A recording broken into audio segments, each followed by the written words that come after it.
వస్తాడు ఇక్కడికి వస్తాడు ఇక్కడికి వస్తాడు.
సైడ్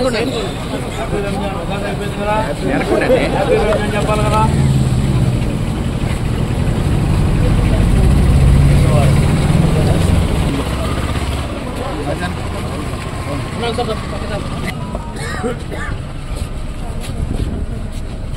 మొత్తం అని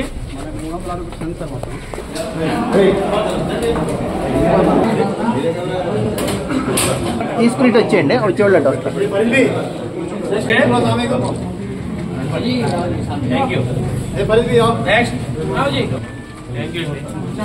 ఈద్ ముబారక్.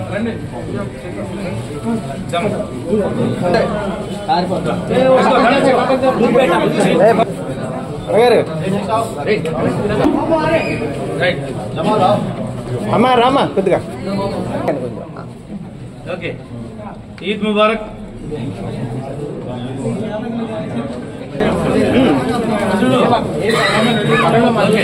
పకడో పకడో. ఈద్ ముబారక్.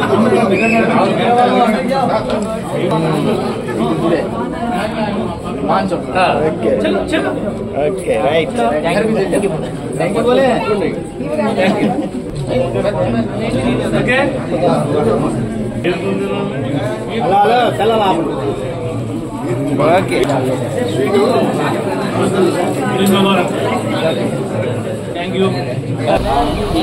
ఈరోజు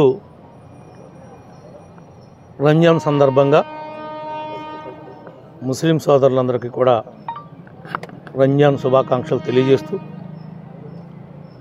ప్రతి ముస్లిం కుటుంబానికి ఈ నియోజకవర్గంలో నివాసం ఉంటున్నటువంటి వారికి తలకాయకి 250 గ్రాముల చొప్పున మటను, 1 లీటర్ మిల్కు మా కూటమి నాయకులు, కూటమి కార్యకర్తలు వాళ్ళ ఆధ్వర్యంలో ఏర్పాటు చేయడం జరిగింది. ఇది ఈ కూటమి ప్రభుత్వం వచ్చిన తర్వాత ఈరోజు ఇస్తున్నటువంటిది కాదు. ఇది గత 5 ఏళ్ళుగా ఇస్తున్నాం. మధ్యలో 2 ఏళ్ళు కరోనా వల్ల ఇవ్వలేకపోయాం, 1 సంవత్సరం వీలు కాక ఇవ్వలేకపోయాం. కానీ ఇంచుమించుగా ఇది 4వసారి ఇవ్వటం జరుగుతుంది. అంతకుముందు ఇఫ్తార్ పెట్టేవాళ్ళం. ఇఫ్తార్ పెడుతుంటే ముస్లిమ్స్ కన్నా ముస్లిమేతరులు ఎక్కువ మంది వచ్చి ఆ ఇఫ్తార్లో పాల్గొంటున్నారు. మహిళలకి, పేదవారికి కనెక్టివిటీ లేక రాలేకపోతున్నారు. ఆ ఉద్దేశంతో మరి ఈ రకంగా ఇస్తే కనుక ప్రతి పేద ముస్లిం కుటుంబానికి ఇంటి దగ్గరికి వెళ్ళే వాళ్ళు రాలేకపోతే మా కూటమి నాయకులు స్థానికంగా ఉండేటువంటి వీఆర్ఓలు కానీ గవర్నమెంట్ స్టాఫ్ కానీ సహకరిస్తున్నారు. ఆ రకంగా ఏర్పాటు చేయడం జరిగింది. వీళ్ళంతా కూడా చాలా హ్యాపీగా ఉన్నారు.